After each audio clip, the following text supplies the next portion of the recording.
সাইয়েদনা জিবরিল এসে আমাকে বলেছে, ও নবী, আপনার নাম শুনে যে ব্যক্তি আপনার উপর দুরূদ পড়ে না তার ধ্বংস। আপনি বলেন আমিন। আমি বলেছি আমিন।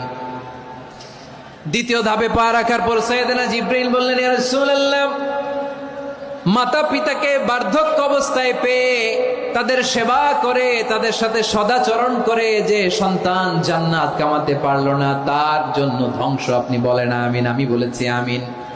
আবার মিম্বারের তৃতীয় ধাপে ঠিক যখনই আমি পা রাখলাম, সাইয়েদনা জিবরাইল বললেন, নবী, রমজান মাস পাওয়ার পরে এই মাসে ইবাদত করে যে ব্যক্তি নিজের গুনাহ মাফ করাতে পারলো না তার জন্য ধ্বংস। আপনি আওয়াজ করে পড়েন আমিন।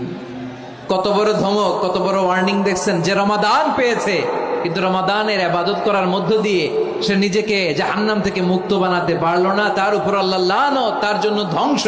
সাইয়েদনা জিবরাইল বলেছেন আমিন, স্বয়ং বিশ্বনবীও বলেছেন আমিন। আওয়াজ করে পড়েন না আউযু বিল্লাহ।